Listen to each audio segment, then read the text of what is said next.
দুনিয়াতে থাকতে হবে মুসাফিরের মতো। সকালে আছেন, সন্ধ্যার গ্যারান্টি নাই, সন্ধ্যায় আছেন, সকালের গ্যারান্টি নাই। দুনিয়াতে মুসাফিরের মতো। দুনিয়ার প্রেম দূর করতে হবে। 2 নাম্বার, মনের মধ্যে হিংসা রাখা যাবে না। কি রাখা যাবে না? যেটা রাখা আমাদের এখন ফরজ। এই হিংসা রাখা এখন মুসলিমদের ফরজ হয়ে গেছে। হিংসা না করলে পেটের ভাতটুকু হজম হয় না। কারো রাইজিং দেখলেই, একটু রাইজিং দেখলেই হিংসা। হিংসা রাখা যাবে না। 3 নাম্বার, আত্ম অহংকার রাখা যাবে না, ইগো রাখা যাবে না, লৌকিকতা রাখা যাবে না, রিয়া প্রদর্শন করা যাবে না, এবং ওই যে গীবত, তুহমত, অপবাদে যে অপসংস্কৃতি আছে এইগুলো থেকে দূরে থাকতে হবে। ইনশাআল্লাহ তাআলা আল্লাহর নূর আপনার কলবে আসবে ইনশাআল্লাহ।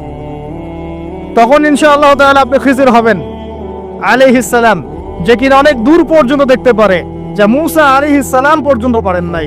সুবহানাল্লাহ। আসেন, এই খিদির আলাইহিস সালামকেই আল্লাহ পাক বলেছেন শেষ জামানার সবচেয়ে জ্ঞানী মানুষ। মানে জামানা না, পুরো ইউনিভার্সের সবচেয়ে জ্ঞানী মানুষ। মূসা আলাইহিস সালাম বলেছিলেন আমার চেয়ে জ্ঞানী কেউ নেই, আল্লাহ পাক বলেছেন খিদির আছে। শেষ জামানার সূরা আল কাহফ এর মধ্যে তার কথা আছে। এটা আপনাকে ডাইরেকশন দিচ্ছে যে শেষ জামানায় যদি আপনি হকপন্থী হতে চান, আলোর সন্ধান পেতে চান, খিদির আলাইহিস সালামের মতো দূরদর্শিতা সম্পন্ন হতে হবে। আল্লাহ পাক তৌফিক দান করুন। হাদিসের বইগুলো পড়েন, ওস্তাদের কাছে গিয়ে শেখেন। এরপরে সোহবত আপনাকে আত্মশুদ্ধি দিবে। আত্মশুদ্ধির কিছু পথ পদ্ধতি বলে দিলাম। এখানে আমি একটা হাদিস বলবো, এই হাদিসটা খুব ভালো করে শোনেন। আল্লাহ রাব্বুল আলামিন বলেছেন হাদিসে কুদসি যে আল্লাহ পাক যেগুলো ফরজ করেছেন, ওয়াজিব করেছেন, এগুলো যখন একজন বান্দা নিয়মিত করতে থাকে এবং এর সাথেও নফল কাজ করতে থাকে, আল্লাহ পাক সেই বান্দাকে ভালোবেসে ফেলেন। আল্লাহ পাক যখন কোনো বান্দাকে ভালোবাসেন তাকে ডেকে নিয়ে আসেন, তাকে ডেকে নিয়ে বলেন, সরি, এই যে আপনি ওঠাউঠি করছেন, আমার কনসেন্ট্রেশন নষ্ট হচ্ছে। যখন আল্লাহ পাক কাউকে ভালোবাসেন তখন জিবরাইল আলাইহিস সালামকে ডেকে নিয়ে আসেন। ডেকে নিয়ে এসে বলেন যে পৃথিবীতে অমুকের পুত্র অমুক, তাকে আমি ভালোবাসি, হে জিবরাইল তুমিও তাকে ভালোবাসো।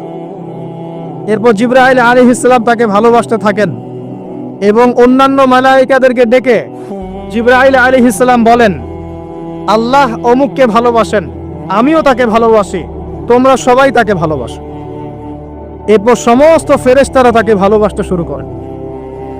এরপর ফেরেশতা মণ্ডলী পৃথিবীতে আসেন, এসে দুনিয়াবাসীকে উদ্দেশ্য করে বলেন যে অমুকের পুত্র অমুককে আল্লাহ ভালোবাসেন, জিবরাইল ভালোবাসে, আমরা ভালোবাসি, তোমরা সবাই তাকে ভালোবাসো।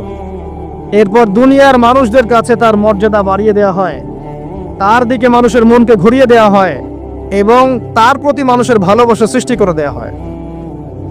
আল্লাহ পাকের নূর যখন আপনার ভিতরে আসবে, ইনশাআল্লাহ দেখবেন আল্লাহ রাব্বুল আলামিন আপনার হাতে তার দ্বীনের পতাকা দিবেন ইনশাআল্লাহ আযজা ওয়া জাল। তাসকিয়ার প্রয়োজন, তাসকিয়া না আসলে নূর আসবে না। লাভ নাই ভাই, প্রচুর ইবাদত বন্দেগী করে মনের মধ্যে অহংকার রেখে কোনো লাভ নাই। অনেক কিছু করছেন, নিজেকে মনে করছেন আপনি সুপিরিয়র, অন্যরা সব ককরোচ, আপনি জান্নাতের ডিলার, লাভ নাই। ইবলিসের আকীদা এটা ইবলিসের আকীদা। খলাকতানি মিন নার ওয়া খলাকতাহু মিন তিন। এখন যারা ইসলামের বিপক্ষে আছে তাদের মধ্যে থেকে আল্লাহ পাক খালিদ এবং ওমর রাদিয়াল্লাহু আনহুর মতো সাহাবী বের করতে পারেন। আল্লাহ পাকের সুন্নাহ বোঝা খুব দুষ্কর। যাকে আপনি তুচ্ছ করছেন আল্লাহ পাক তাকে হেদায়েত দিয়ে আপনার চেয়ে বড় জায়গায় নিয়ে যেতে পারেন। যাকে আপনি বড় কাফের মনে করছেন আল্লাহ পাক কাল তাকে হেদায়েত দিয়ে ইসলামের খেদমত করাতে পারেন। আবার আল্লাহ পাক আপনাকে, যিনি 5 ওয়াক্ত নামাজ পড়ছেন, রোজা রাখছেন, আপনাকে পথভ্রষ্ট করে দিয়ে জাহান্নামে নিতে পারেন। অতএব আত্ম অহংকারে কোনো সুযোগ নাই। তাসকিয়া দরকার। কদ আফলাহা মান যাক্কাহা ওয়া কদ খাবা মান দাসাহা। قد أفلح من تزكى وذكر اسم ربه فصلى بل تؤثرون الحياة الدنيا والآخرة خير وأبقى। তাসকিয়ার পরে কি করবেন? চেষ্টা করেন হালাল রিজিক অন্বেষণ করা। আল্লাহর ওয়াস্তে সুদ খায়েন না, আল্লাহর ওয়াস্তে ঘুষে যায় না, আল্লাহর ওয়াস্তে আল্লাহর দোহাই দিয়ে বলছি দুর্নীতি করেন না, আল্লাহর ওয়াস্তে মানুষের সম্পদ আত্মসাৎ করেন না। আল্লাহকে ভয় করেন, আল্লাহর ওয়াস্তে করেন। আল্লাহর ওয়াস্তে ছেড়ে দেন। হাত জোর করে রিকোয়েস্ট করছি, সুদ খায়েন না। নিজের মায়ের সাথে জেনার মতো অপরাধ, নিজের মায়ের সাথে জেনার মতো অপরাধ। এটা আমার কথা নয়, এটা মুহাম্মদ সাল্লাল্লাহু আলাইহি ওয়াসাল্লামের কথা, যাকে কবরে আপনাকে দেখানো হবে, যিনি আপনার জন্য সুপারিশ করবেন কাল কিয়ামতের মাঠে, যিনি আপনার জন্য হাউজে কাউসারের পানি নিয়ে দাঁড়িয়ে থাকবেন, আপনার উসওয়াতুল হাসানা, সেই মুহাম্মদ সাল্লাল্লাহু আলাইহি ওয়াসাল্লামের কথা। সুদ খেও না। এর সর্বনিম্ন পাপ নিজের মাকে বিয়ে করা, নিজের মায়ের সাথে জেনা করা। কেউ যদি এই সমাজে নিজের মায়ের সাথে জেনা করে থাকে, কালকে সকালে রাস্তায় বের হয়, আপনি চাইবেন তাকে রজম করে মেরে ফেলতে, চাইবেন না? এই কাজ দিব্যি আমরা করছি। সর্বোচ্চ পাপ সুদের, আল্লাহ এবং তার রাসূলের সাথে যুদ্ধ করা। অনেক দিন আয়াতটা বলেছি, আবারও বলছি, শোনেন কি, কারণ কিছু মানুষের কানে ঢুকতেই চায় না কথা। আল্লাহ পাক বলেছেন, ইয়া আইয়ুহাল্লাযীনা আমানু, হে মুমিনগণ, ইত্তাকুল্লাহ, আল্লাহকে ভয় করো। ওয়া যারু মা বাকিয়া মিনার রিবা, সুদের অবশিষ্ট অংশগুলো ছেড়ে দাও। ইন কুনতুম মুমিনিন, যদি প্রকৃতপক্ষে মুমিন হয়ে থাকে। ওয়া ইল্লাম তাফআলু, যদি তোমরা এই কাজ না করো। শুনেন আল্লাহর কথা, আল্লাহ বলছেন যদি তোমরা এই কাজ না করো, ফাযানু বিহারবিম মিনাল্লাহি ওয়া রাসূলিহি, তাহলে আল্লাহ এবং তার রাসূলের সাথে যুদ্ধের ঘোষণা শুনে না। The path is yours, choose your path, রাস্তা আপনার, আপনি চুজ করেন কোন পথে আপনি যাবেন।